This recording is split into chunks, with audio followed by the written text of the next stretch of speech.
Bonjour à tous et bienvenue dans ce troisième épisode où on continue le développement de notre application PHP en PO. Donc aujourd'hui, ce qu'on va essayer de faire, ça va être de mettre en place une fonction qui nous permet de rendre une vue. Donc cette fonction s'appellera view ou render, comme vous voulez, et l'objectif, ça va être d'avoir un layout général, d'avoir un fichier CSS personnalisé. Moi personnellement, j'utiliserai Bootstrap et on va voir comment implémenter facilement cette fonctionnalité. Donc, je vais revenir ici sur mon application et ce qu'on va faire, c'est tout simplement aller dans Block Controller. Là, on se rend compte qu'on fait juste un écho de chaîne de caractères. Donc l'idée maintenant, ça serait plutôt de faire un return et on se dirait avoir une fonction, par exemple view, et on se dirait avoir un dossier blog et dans lequel on aurait un fichier index.php. Et même pour mimer au maximum les frameworks comme Laravel, on pourrait se dire qu'on aurait un point à ce niveau-là. Donc pour l'instant, j'ai créé cette ligne-là. La fonction view, elle n'existe pas. Pas de panique. On va faire pareil dans la fonction show et ensuite on va voir comment coder autour de ça. Donc j'aurai toujours une fonction view. Dans un dossier blog, je vais appeler la vue show. Et on se dirait qu'on aura la possibilité de passer un paramètre avec la fonction compact qui va nous créer un tableau avec les valeurs qu'on lui passe. Donc là, ça sera ID en chaîne de caractères, puisque c'est bien le nom de la variable que l'on passe à cette fonction. La première idée, ça serait de se dire que non, on ne va pas mettre de fonction privée ici dans notre bloc contrôleur. Peut-être que et très certainement la fonction view, ça sera une fonction qu'on aura tendance à utiliser et à réutiliser dans d'autres contrôleurs, un product controller ou un pages controller. Donc un premier réflexe, ça serait déjà d'utiliser l'héritage. On aurait plutôt une classe qui pour l'instant n'existe pas, qui s'appellerait controller et dont notre bloc controller étendrait. Ça nous permettrait d'avoir une meilleure maintenabilité.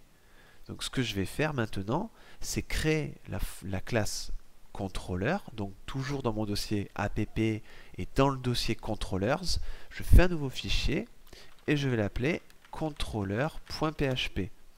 Là, je vais ouvrir simplement mes balises PHP.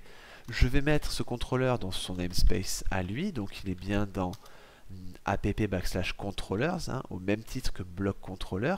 Du coup, c'est pour ça qu'on n'a pas besoin de le repréciser ici puisque les deux fichiers sont dans le même dossier et reflètent la même structure. Ici, j'ai ma classe controller. Et c'est donc cette fonction-là qui aurait view et qui ferait hériter à notre bloc controller cette fonction. Donc on est parti, on aurait une public function view. On aurait une chaîne de caractères qui serait le pass, parce que le premier argument c'est bien sûr le chemin vers les vues, et on pourrait avoir un second paramètre qui serait optionnel, donc nul par défaut, qui serait un tableau, un array, puisque c'est ce que fait la fonction array, enfin la fonction compact, en deuxième argument. Donc on aurait un array, ça serait une variable qu'on appellerait params, qui serait nul par défaut. Et ensuite, on n'aurait plus qu'à écrire la logique dans cette fonction. Donc avant de passer à la logique de cette dernière, ce qu'on peut faire, c'est déjà définir, créer déjà les vues, et ensuite définir une ou deux constantes qui nous serviraient. Parce qu'on va peut-être avoir besoin de répéter des chemins, ça peut être vite pénible, donc on va de suite déjà se créer le dossier views, que je vais créer à la racine de mon dossier, et on aurait un layout général qu'on appellerait layout.php, et ensuite toujours dans le dossier views on aurait un dossier blog et à l'intérieur notre fameuse vue index.php qui serait appelée par la fonction index, qui serait ce qu'on renverrait quand on irait du coup sur notre site, à la racine du site, et toujours dans le dossier blog je vais créer un show.php qui sont bien les noms que j'appelle dans mes fonctions view ici et là. Donc première chose à faire au niveau de layout.php, je vais utiliser les abréviations d'emmet pour créer une petite structure HTML. Je change vite fait la langue et ici le titre, pourquoi pas. Et on aurait par exemple un lien pour le CSS, mais pour l'instant on ne sait pas trop quoi mettre ici. Et enfin, on aurait bien évidemment à ce niveau-là une fonction content. Cette fonction content, pour l'instant, vous avez raison, elle n'existe pas, mais on se dirait que dans notre fonction view, eh bien, content serait un petit peu le require de nos différentes vues index ou show, et qu'on appellerait du coup à l'intérieur dans un dernier require qui serait celui du layout.php. Donc je vais revenir sur mon index.php, je vais dire que c'est la home page, et je vais créer des petits paragraphes, voilà, que je vais dupliquer. Et ici, au niveau de mon show.php, j'aurai par exemple post numéro. Et là, on ne sait pas comment récupérer le numéro du post. Donc, ce qu'on peut faire maintenant, c'est revenir dans notre dossier public et dans notre fichier index.php. Pourquoi? Pour définir des variables. Donc, on va utiliser la fonction define pour définir déjà une première variable, plutôt une première constante, qui serait un chemin qui pointerait vers nos vues, de façon à pas trop se répéter, à pas se perdre avec les slash, backslash suivant le système qu'on utilise.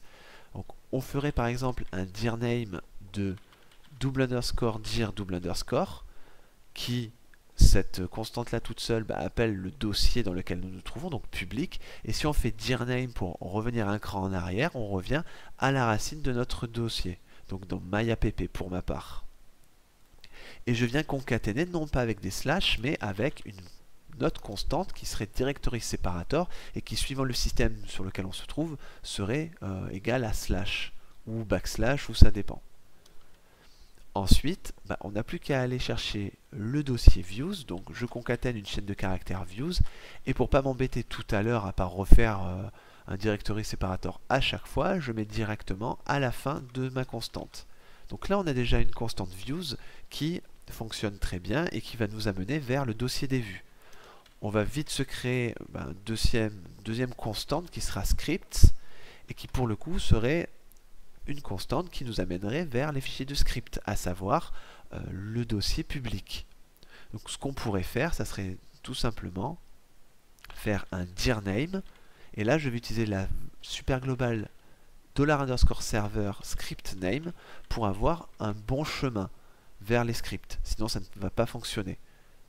Donc du coup, ça me permet de me retrouver ici dans le dossier public, mais avec un chemin qui sera correct à appeler lorsqu'on appellera un fichier CSS ou JS ou autre. Et là, je vais concaténer avec un directory separator pour la même raison que tout à l'heure. Maintenant que j'ai mes variables, eh bien je peux aller écrire la logique dans mon contrôleur et dans ma fonction view. Donc première chose à faire, ça va être de démarrer le système de buffering. Parce que comme je l'ai dit tout à l'heure, on va être amené à faire un require de, par exemple, mon fichier index.php ou show.php, mais on ne veut pas l'afficher de suite.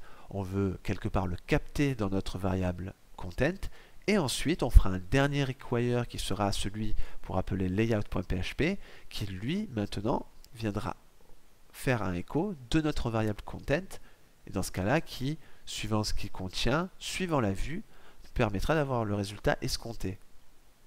Donc après l'OBStart, et comme on avait voulu faire un truc un peu fancy et avoir des points à la place des slash, on va être obligé ici de recréer une variable pass derrière tout ça, et faire, c'est assez simple, str replace.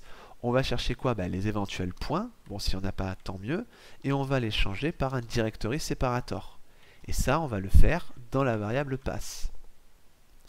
Maintenant, on peut faire tranquillement un require, de quoi? De notre fameuse vue. Donc nous, on a appelé une vue qui se trouve dans le dossier views, donc on a notre constante, pas de souci, et on va venir concaténer le pass. Pas besoin ici de mettre de directory separator, on l'avait déjà fait lors de la définition de notre constante dans le fichier index.php. Et là, je concatène le .php, parce que de toute façon, mes vues sont des fichiers PHP à chaque fois. Donc ce require n'aura pas lieu puisqu'on a démarré le système de bufferisation. On doit traiter également le cas où on a des paramètres, ce qui est le cas pour la fonction show. On a effectivement un ID. Donc Si params n'est pas nul, eh bien, on aura une variable params qui sera égale à extract de params. Et enfin, on va créer notre fameuse variable content, et là, on vient faire un objet getClean pour aller y déposer et y stocker notre vue quelque part dans notre variable. Enfin, on fait le require final qui sera le require de views, et là on va appeler, puisqu'on est déjà dans le dossier views, notre layout.php. Layout.php. Donc maintenant, après avoir fait cet extract là, au niveau de notre show.php, on peut faire un echo de la variable params, et la clé id sera pour le coup l'id qu'on aura voulu, qu'on aura passé dans notre fonction. Au niveau du layout.php, bah ici, on a besoin d'un fichier CSS. Donc vous pouvez utiliser le vôtre. Moi, je vais aller sur Bootstrap CDN pour récupérer un CSS lambda. Donc je vais copier ce lien, me rendre sur le lien, faire un CTRL-A, CTRL-C pour tout récupérer et tout copier. Je vais réouvrir l'application ici. Et là, on voit bien que notre système a fonctionné. Si je me rends ici dans post/45 par exemple, on a bien post numéro 45 qui est affiché. Donc on est capable de récupérer des données dans nos vues. Bon, par contre, là vous voyez, on n'a pas de style, donc on va le faire de suite. On va aller dans le dossier public. On va se créer un directory, enfin un folder qui sera CSS. Et dedans, on aura un fichier app.css. Et dedans, j'y colle mon CSS. Mais bon, vous utiliserez le vôtre. Et là, rien de plus simple, on va faire un petit écho. Donc j'ai pour les scripts ma fonction script qui m'amène avec le bon chemin vers le dossier public. Je viens concaténer le dossier CSS, directory separator, app.css. Ça me permet d'appeler mon fichier CSS. Je peux englober maintenant ma variable content dans une classe Bootstrap, mais vous aurez peut-être créé vos propres classes. Et là, je viens réactualiser et j'ai bien la mise en page de Bootstrap. Donc, tout fonctionne a priori parfaitement bien. Seulement ici, je vois que je renvoie plusieurs fois les headers. C'est parce qu'au niveau de la boucle de mon routeur, donc dans le fichier routeur, voilà. Si on a quelque chose qui match, on return directement. Ça nous évite de renvoyer les choses quand ça fonctionne. Voilà. Donc voilà comment mettre en place un petit système de vue sur votre application PHP.